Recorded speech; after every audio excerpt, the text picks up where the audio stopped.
Welcome back. Let's now finally get our hands dirty with CSS Grid for the very first time.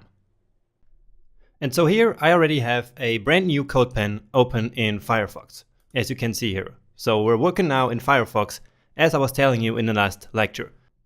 And you will actually see why in a second. So when we start using the Firefox DevTools. So let's start by closing this JavaScript editor here, because of course we don't need it. And now for a small example, let's start with some HTML. So we start with a element called container. Okay, and so we used Emmet throughout the course a lot, and it actually also works here in CodePen. And so I'm using that right now to write our markup. So we want the container element, which will actually be our grid container, and then in there we want to have a couple of items. So let's call them item. But I also want to give each of them an individual name. So item 1, and so you see we're using the BEM notation here again with this dash dash here. Okay, now I want this to happen 6 times. And so I simply can say times 6. And what this will do is that it will do 6 times this part here of the code. So we will have one container element with 6 items in there. Now the problem with this is that each of these 6 items will have the number 1 here, right? But we don't want that, and so we actually can do better.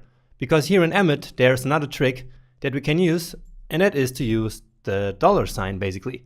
And so now this $sign will get replaced with the current number. So 1, 2, 3, 4, 5, and 6.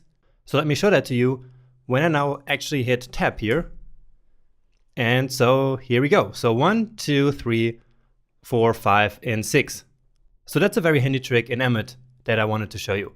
Let's now put some content here into this divs. And I'm going to put the number from 1 to 6 and then a color. And so these divs, they will later have these different colors. So orange, green, number 3, violet, pink for number 4, and then blue and brown.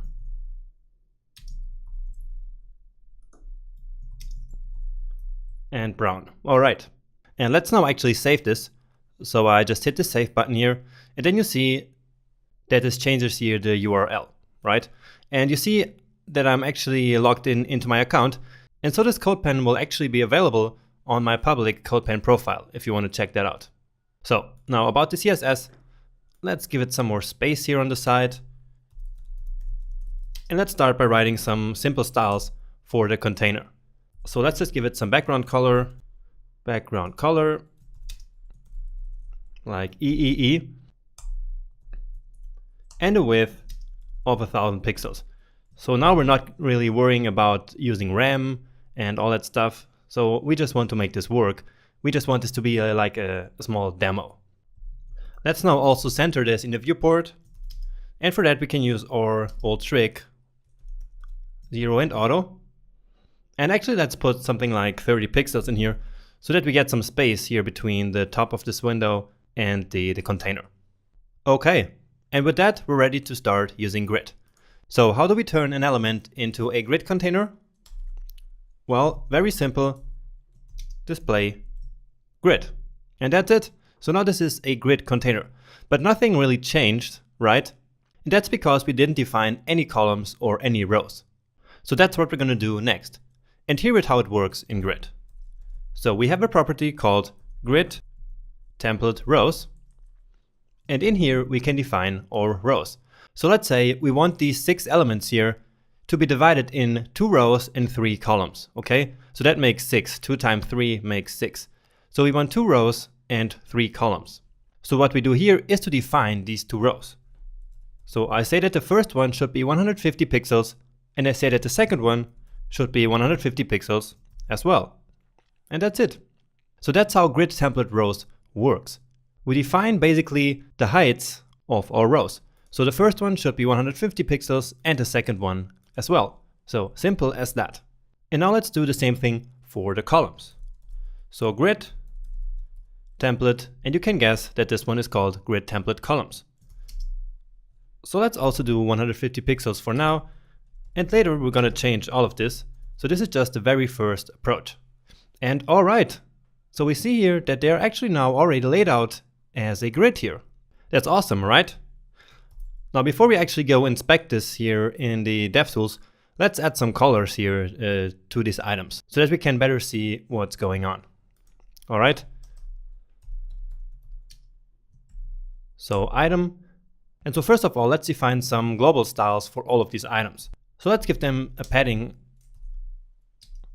of like 20 pixels, a font size of 30 pixels,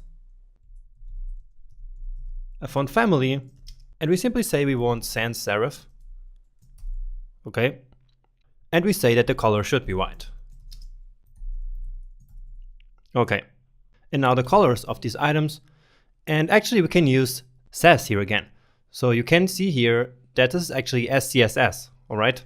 And so we can construct our selectors like we've been using all the time in the project. Okay, so this here will mean item 1, right? Let's do this for all of them, 2, 3, 4, 5, and 6. So item 2, item 3, item 4, 5, and 6. And let's just give them some quick colors.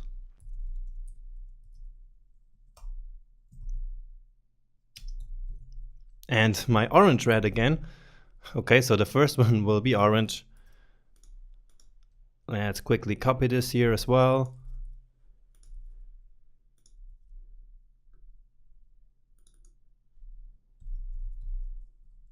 This one will be yellow green, blue violet. So these are just some built-in CSS colors, as you know already. This one is called pale violet red, so this is a kind of weird color.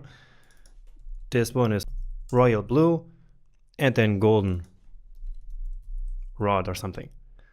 All right, so now we can see that our grid is really laid out in a 3x2 fashion here with these squares, which are each 150 per 150 pixels, right? So just as we defined up here. And now let's actually inspect this here. And this works very similarly to Google Chrome. So we say inspect element. And let's now actually put this here on the side. So just hit this button here. And okay, so we have more space to actually see the grid. Now here in the markup, as you start hovering these items here, you see the lines in the page, right? So this is the grid container here, and then all of these grid items, right? But that's actually not the best part, because if we select the container here, we see here display grid, right? And when you click this item here, then you can actually see a nice grid overlay on the element. So we can now come here to this layout tab to see this even better.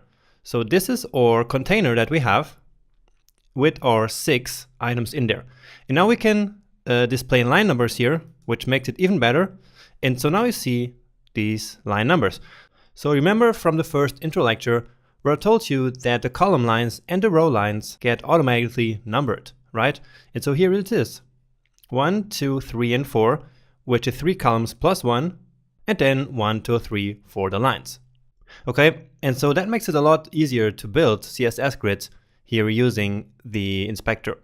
We can actually also see the grid lines in here, like these dashed lines that you can see. Maybe it's not really visible right now, but you're gonna see it a bit better in a second. Because let's now add another thing to our grid. So remember that I told you that we can also have space between the grid items, right? And that's called the gutter. So let's add grid row gap. And let's set it to 20 pixels. And what's gonna happen? Yeah, here we have the gap now. Let's make it a bit bigger actually. So 30 pixels. And so this is the gap. We can of course also put a gap in the columns. So grid column gap, as you can guess, 30 pixels as well. And all right, once more the DevTools show us the gap here. And now you can also see the grid lines a bit better here, right? So delimiting here each of these grid items. So of course we can also change the column gap to something else than the row gap. So remember I mentioned that as well before. So we can have different gaps for the columns and for the rows, right? Now if you want to have the same gap for everything, we can simply use grid gap and set it to 30 pixels. And then it will all be the same. So let's comment out these ones here, just so you keep them here in the code, okay? Okay, and that's it. That is our very first CSS grid. You see how easy it was to put these 6 elements here in this very simple grid layout? No floats, no weird HTML tricks here, because imagine we wanted to do this very same layout without grid. We would have to have just a wrapper for these 3 items here, and then a wrapper for the second 3 items here, right? And that's really not practical at all. It's so much better laying these items out like this.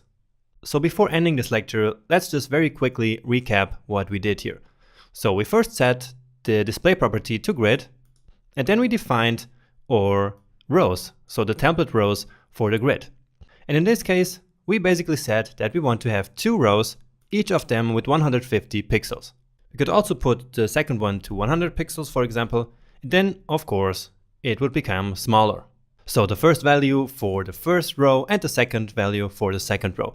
And then of course the same for the columns. So we said we want 3 columns, basically each one with 150 pixels. And we can actually do a bit better here with this, but I'm going to show you that in the next lecture. For now I just want you to get the basics really right, okay? So we defined our grid in terms of rows and columns, and then we also added some gaps here. So a row gap and a column gap, which can be different, but if we want them to be the same, we can simply use the grid gap property to set both of them at the same time. Then we also inspected them here in the DevTools. And don't forget to check this display line numbers box here, okay? So that you can actually see the line numbers, because we're going to need that in the next lecture. And that's it. That's the very fundamentals of CSS Grid. But there's a lot more, of course, a ton more to learn.